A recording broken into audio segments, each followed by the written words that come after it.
2-3 ปีมานี่อาตมากะเว้าเรื่องเล่าต่างๆให้ญาติโยมฟังมันก็บ่แม่นการสอนดอกโยมเว้าสู่ฟังให้มาเสวนาธรรมกันสำหรับบางคนที่บ่มักก็เลื่อนผ่านไปอาตมาสิเน้นเกี่ยวกับพื้นบ้านอีสานความเป็นอีสานแต่ว่าแฝงด้วยธรรมอาตมาก็ขอเข้าเรื่องก็แล้วกันโยมเคยได้ยินคำว่าหาบบ่หนัก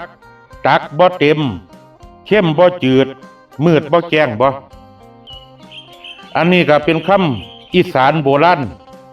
ที่เพื่อนไว้ถ้าสอนใจลูกหลานสมัยนั้น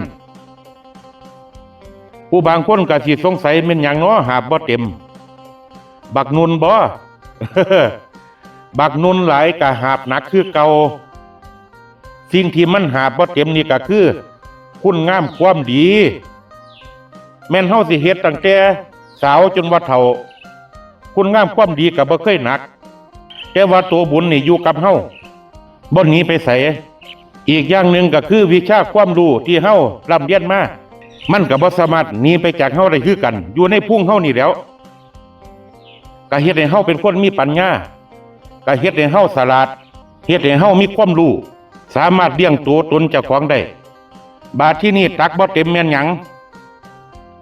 ตักบ่เต็มนี่ก็คือกิเลสตัณหาความอยากได้บ่จบบ่สิ้นยกตัวอย่างบางคนได้เงินพันก็บ่พอเด้อยากได้เงินหมื่นอยากได้เงินแสนอยากได้เงินล้านมีแต่ความอยากได้บ่จบบ่สิ้นเขาก็จังว่าตักบ่เต็มอยากได้อยู่ตลอดบาดที่นี่เข้มบ่จืดได้หมายความว่าจังได๋ก็คือการกระทำที่เฮาเฮ็ดก็คือการสร้างกรรมนี่เปรียบเทียบเป็นเกลือคุณงามความดีเปรียบเทียบเป็นน้ำเพื่อนเอาเกลือลงใส่แก้วถ้าเอาน้ำใส่บ่ไหลน้ำก็ยังเข้มอยู่มันก็ยังมีรสชาติเกลืออยู่แต่ถ้าเฮาเอาเกลือนี่ไปวานลงแม่น้ำความเข้มเกลือก็สิอันตรธานหายไปบาดที่นี่น้ำเหือดแห้งเด้บาดที่นี่เกลือยังบ่เกลือก็ยังมันบ่หนีไปไสก็คือเฮาสร้างกรรมไว้เฮาคิดสิสร้างบุญทับผู้บางคนก็คิดว่าเฮาสร้างบุญหลายๆกรรมมันจังสิบ่มาสู่ตัวเฮาคิดผิดเด้บุญกับส่วนบุญกรรมกับส่วนกรรมเมื่อใดคุณงามความดีของเจ้าเบิดกรรมก็สิเล่นงานทันทีมืดบ่แจ้งเด้มันนี่หมายความว่าจังได๋ก็คือความหลงในอำนาจหลงในยศถาบรรดาศักดิ์หลงทุกสิ่งทุกอย่างอันนั้นก็ของกู